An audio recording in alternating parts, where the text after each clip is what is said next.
तो वेलकम है दोस्तों, नमस्कार है आप सभी का। जोहार। मैं सागर साहू आप सभी को इस वीडियो में फुल डिटेल देने वाला हूं इस फॉर्म को भरने का। ठीक है, तो फॉर्म क्या है? फॉर्म वही है जो आप लोग डेली एक अखबार में अभी आ रहा है, झारखंड मुख्यमंत्री मैया सम्मान योजना। ठीक है, इसमें आपको मतलब केवल महिलाओं को, झारखंड की महिलाओं को 1,000 रुपया प्रत्येक माह दिया जाएगा। ठीक है, इस फॉर्म को कैसे भरना है चलिए जानते हैं। और ये फॉर्म आप लोग भर लीजिएगा, उसके बाद कहाँ सबमिट कीजिएगा ये भी मैं बताऊंगा। ठीक है, तो ये फॉर्म का 3 गो पेज है। कई गो पेज है? 3 गो पेज, और तीनों मैं आपको वीडियो का डिस्क्रिप्शन में दे दूंगा। और उससे पहले आप लोग जान लीजिए कि फॉर्म को कैसे भरना है, कहाँ सबमिट करना है। ठीक है, और इस फॉर्म को भरने सबमिट करने में 1 भी रुपया आपको खर्चा नहीं होगा। चलिए जानते हैं। तो देखिए, झारखंड में 21 वर्ष से 50 वर्ष की महिलाओं के लिए यह योजना है। और वे महिलाएं जो किसी भी सरकारी कर्मचारी या उसके परिवार में कोई सरकारी कर्मचारी ना हो, ठीक है, या फिर वो टैक्स पे ना करते हों, ठीक है, उन सभी को मिलेगा। और इन दोनों को छोड़ के जिसके घर में सरकारी कर्मचारी है उसको नहीं मिलेगा, और जिसके घर में टैक्स पे किया जा रहा है उनको नहीं मिलेगा। ठीक है, और 21 से 50 साल अगर आपका उम्र हो रहा है तो आप इस योजना के एलिजिबल हैं। ठीक है, तो देखिए सबसे पहले यहाँ पे निःशुल्क, अगर आपके घर में कोई मतलब आपकी माँ है, ठीक है, मैं मैया बोलने जा रहा था, माँ है, बहन है या वाइफ है, तो उनको इस फॉर्म को भरवा दीजिएगा। ठीक है, देखिए सबसे पहले यहाँ पे आवेदिका का नाम, जो भी महिला है उनका नाम दीजिएगा। ठीक है, उसके बाद यहाँ पे पिता का नाम दीजिएगा। अगर आप शादीशुदा नहीं है या फिर आप, ठीक है, शादीशुदा नहीं है तो अपने पिता का नाम दीजिएगा। जैसे किसी का 21 वर्ष हो रहा है तो शादीशुदा नहीं है तो अपने पिता का नाम दीजिएगा। ठीक है, और जो शादीशुदा महिलाएं हैं वो पति का नाम दीजिएगा। ठीक है, नेक्स्ट है आपका ग्राम, तो अपने गांव का नाम देना है, थाना भरना है, वार्ड भरना है, प्रखंड भरना है, उसके बाद जिला भरना है। ठीक है, अब देखिए इधर आपको एक पासपोर्ट साइज का फ़ोटो देना है, कलर वाला। ठीक है, रंगीन पासपोर्ट साइज का फ़ोटो। फिर आपको यहाँ पे अपना वोटर कार्ड आईडी नंबर देना है, मतदान पहचान पत्र संख्या, वोटर कार्ड आईडी नंबर। ठीक है, आधार नंबर डालिएगा, खाता नंबर डालिएगा, जो भी आपका अकाउंट है, और ऐसा अकाउंट दीजिएगा जो कि आधार से लिंक हो। ठीक है, अगर आधार से लिंक नहीं है तो अच्छा से बैंक में वो खाता खुलवा लीजिए। ठीक है, खाता आधार लिंक है या नहीं तो यहाँ पे आपको यस करना है। नो कीजिएगा तो आपका पैसा हो सकता है रुक जाए। ठीक है, तो आपको यस करना है। और अगर आधार से लिंक नहीं है तो एक नया खाता खोलवा लीजिए। ठीक है, और लिंक करवा लीजिए। नेक्स्ट है दिसंबर 2024 के बाद आर्थिक सहायता प्राप्त करने हेतु आधार लिंक खाता अनिवार्य है, ये भी बोल दिया गया है। ठीक है, तो दिसंबर 2024 के बाद यह पैसा मिलेगा, अभी नहीं मिलेगा। तब तक से अगर सरकार बदल गई तो हो सकता है कि दूसरी सरकार कैंसिल कर दी इस स्कीम को। चलिए जो भी है, यहाँ पे आपको बैंक का नाम देना है, किस बैंक में है। जैसे bank of state bank of India है, ठीक है, तो यहाँ पे SBI, और वो गांव का भी नाम देना है जहाँ पे आपका बैंक है। ठीक है, उस जगह का नाम जहाँ पे बैंक है। तो SBI, जैसे मेरा SBI कांके दे दूँगा। ठीक है, तो SBI मेरा बोकारो में है, सेक्टर 4 में, तो SBI बोकारो सेक्टर 4। इस तरह से जो भी आपका है एरिया अपना दे दीजिएगा। फिर यहाँ पे IFSC कोड दीजिएगा। ठीक है, राशन कार्ड संख्या डालिएगा, पैन कार्ड संख्या अगर है तो दीजिएगा, नहीं है तो कोई ज़रूरी नहीं है। ठीक है, 12 नंबर पे आपको अपना बताना है कैटेगरी, आप जनरल कैटेगरी से हैं, ST SC OBC क्या है वो चीज़ यहाँ पे आपको लिखना है। ठीक है, 13 नंबर में आपको यहाँ पे बताना है आपकी आयु कितनी हो रही है, 2 डिजिट में, 21 साल कम से कम, अधिक से अधिक 50 साल। ठीक है, और ये आप जो उम्र लिखिएगा आधार कार्ड के अनुसार लिखिएगा। उसके बाद यहाँ पे आपको पूरा डेट देना है। अगर किसी के आधार कार्ड में मान लीजिए केवल लिखा है 2000 लिखा है, ठीक है, वहाँ पे डेट चाहे 1985 लिखा है, तो उस कंडीशन में आपको 1-1 लिखना है। 1-1 अपने से बैठा दीजिएगा। ठीक है, 1 जनवरी, और फिर डेट लिख दीजिएगा। नेक्स्ट है आपका आवेदिका का मोबाइल नंबर, तो यहाँ पे आपका मोबाइल नंबर दे देना है। आवेदिका अगर आप विवाहित हैं तो यस कीजिएगा, नहीं है तो नहीं पे क्लिक कीजिएगा। ठीक है, नेक्स्ट है हमारा आवेदिका की स्थिति, अगर आप विधवा हैं तो यस कीजिएगा, नहीं है तो छोड़ दीजिएगा, तलाकशुदा हैं तो यस कीजिएगा, परित्यक्तता है तो यस कीजिएगा, और नहीं है तो इसको छोड़ दीजिए। 18 नंबर मैक्सिमम लोग छोड़ दीजिएगा।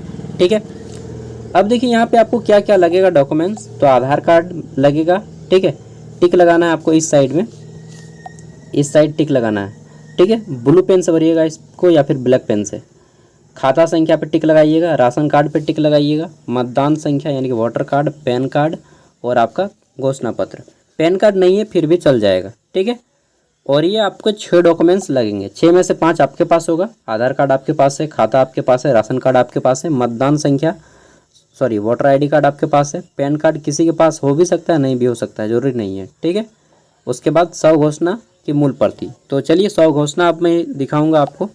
उसके बाद यहाँ पे आपको डेट दे देना है जिस दिन आपका कैंप लगेगा, आपके पंचायत में कैंप लगेगा, ठीक है। प्रत्येक झारखंड के 24 जिले के पंचायत में कैंप लगेगा, उस डेट को यहाँ पे लिखना है जिस दिन लगेगा कैंप। यहाँ पे आपको हस्ताक्षर करना है और अगर आप हस्ताक्षर नहीं देते हैं तो अंगूठा देना है यहाँ पे, ठीक है। उसके बाद देख लेते हैं, तो ये है आपका स्व घोषणा पत्र जो कि यहाँ पे बोला गया है। ये देखिए 6 नंबर पॉइंट में बोला गया है ना, स्व घोषणा पत्र की मूल प्रति। तो ये आपका स्व घोषणा पत्र है, ये भी आपको लगेगा। यहाँ पे भी आपको फॉर्म भरना है। यहाँ पे आवेदिका का नाम देना है, पति या पिता का नाम देना है, उम्र देना है, गांव का नाम देना है, पोस्ट ऑफिस, थाना, वार्ड संख्या, प्रखंड, जिला, मोबाइल नंबर, इतना भरना है, ठीक है। और यहाँ पे बोला गया है कि मैं या मेरे पति या मेरे परिवार का कोई भी सदस्य कोई भी सरकारी नौकरी में नहीं है, ना ही हम लोग टैक्स देते हैं, ठीक है। मतलब वो सारी चीज़ें हैं। अगर आपका सिंपली मतलब घर में कोई सरकारी नौकरी नहीं है किसी का, ना ही कोई पेमेंट वगैरह करता है, ठीक है, टैक्स वगैरह पे करता है, बोलिएगा टैक्स क्या होता है, आपको नहीं मालूम है तो सोच लीजिए कि आप पे भी नहीं करते हैं, ठीक है। तो सिंपल जिसके घर में लाल कार्ड है या बीपीएल है, या बीपीएल है चाहे नहीं, अगर आपका लाल कार्ड है तो वो सब इसमें फॉर्म को भर सकते हैं, ठीक है। केवल सरकारी कर्मचारी को छोड़ दीजिए, बाद बाकी सबको फॉर्म भर दीजिए ना, जो होगा देखा जाएगा। अब देख लेते हैं, तो सत्यापन आवेदन ये वाला आपका वहाँ पे चेकिंग होगा, ठीक है। ये आपका आपके ब्लॉक में चेकिंग होगा, ठीक है, अंचल में। यहाँ पे आपको लिखना है नाम, आवेदिका का नाम, पिता या पति का नाम, ग्राम, ठीक है, थाना, पंचायत, फिर आपको यहाँ पे प्रखंड, देन आपको यहाँ पे जिला, मोबाइल नंबर, ये सारी चीज़ें दे देनी है, ठीक है। और फिर आपका आवेदिका झारखंड मुख्यमंत्री मैया सम्मान योजना के तहत लाभ पाने के सर्वथा योग्य है। आधार कार्ड और माता जो आपका आधार कार्ड के अनुसार यहाँ पे उम्र देना है, कितना साल उम्र है, ठीक है। 21 साल कम से कम होना चाहिए और अधिक से अधिक 50 साल। 50 साल से ज़्यादा तो भी नहीं मिलेगा और 21 साल से कम है तो भी नहीं मिलेगा, ठीक है। उसके बाद यहाँ पे बोला गया है कि आवेदिका द्वारा दिए गए दस्तावेज की जांच की जाएगी, ठीक है। और ये जांच जो है जांच पदाधिकारी रहेंगे, आपके जांच पदाधिकारी जो भी रहेंगे, सीओ या वीडियो, ठीक है, वो कर लेंगे यहाँ पे खुद। आपको यहाँ पे नहीं भरना है, यहाँ पे आपको कुछ भी नहीं भरना है, ठीक है। जांच अधिकारी का नाम रहेगा और हस्ताक्षर रहेगा, आपको यहाँ पे कुछ भी नहीं भरना है। आगे देख लेते हैं। उसके बाद यहाँ पे छोड़ देना है, ये आपका ऑफिसर लोग कर लेगा, ठीक है, उनका काम है। ऑफिसर जो रहेंगे आपके वेरीफाइंग ऑफिसर, उनका काम है, ठीक है। और ये टिक लग जाएगा, दैट मीन्स आपको मिलेगा, ठीक है। यहाँ पे क्या बोला गया है कि आवेदिका द्वारा दी गई उपयुक्त विवरणी को जांच में सही पाया गया है और आपको जो है इस योजना के तहत स्वीकृति दी जाती है, ठीक है। दूसरा है कि आवेदिका द्वारा दी गई जो जानकारी है, ऊपर में दी गई जानकारी, उसको जांच में सब कुछ निम्नांकित कारणों से आवेदन अस्वीकृत कर दिया जाता है। मतलब ऊपर वाले में टिक लगा तो आपका काम हो गया, आपको पैसा मिलेगा, नीचे है तो आपका फॉर्म जो है कैंसिल हो गया, ठीक है। तो आप सभी का ऊपर में टिक लगेगा और जिसका कैंसिल हो जाएगा नीचे में टिक लगेगा। तो नीचे में किसी का टिक नहीं लगे, यही मैं आशा करता हूँ, ठीक है। देख लेते हैं। तो फिर यहाँ पे स्वीकृति रहेगा ऑफिसर लोग का, इसको आपको नहीं भरना है। 2 चीज़ आपको नहीं भरना है, ठीक है। ये पूरा फॉर्मेट नहीं भरना है, लेकिन आप यहाँ तक भर सकते हैं, कोई दिक्कत नहीं है। यहाँ से यहाँ तक उम्र तक आप भर सकते हैं, ठीक है। चाहे उम्र को भी आप छोड़ सकते हैं, बस इतना दूर तक आप फॉर्म भरिए। बाकी ये सभी यहाँ के नीचे ये उम्र, ये वाला और आपका ये दोनों पॉइंट, ठीक है, ये ऑफिसर लोग का भरने का काम है। उसके बाद ये पावती रसीद आपको तुरंत मिलेगा हाथों हाथ, जिस टाइम आप सबमिट कीजिएगा ये फॉर्म, ये आपको पावती रसीद मिलेगा। यहाँ पे पावती क्रमांक रहेगा, आपका नाम रहेगा, पति का नाम, मोहल्ला, ग्राम, थाना, ठीक है। ये सब आप लोग भर लीजिएगा। उसके बाद ये हस्ताक्षर कर देंगे आपका जो ऑफिसर रहेंगे, ठीक है, अधिकृत कर्मी आपका हस्ताक्षर करेंगे यहाँ पे, ये साइन करेगा तभी आपका इसका वैल्यू है। नोट, प्रखंड अंचल कार्यालय द्वारा वॉइस कॉल या एसएमएस के माध्यम से स्वीकृति की सूचना रजिस्टर्ड मोबाइल नंबर पर दी जाएगी। तो आपका जो मोबाइल नंबर रहेगा, जो मोबाइल नंबर दीजिएगा, उसमें आपको फ़ोन करके बोला जाएगा, चाहे आपको एसएमएस आ जाएगा।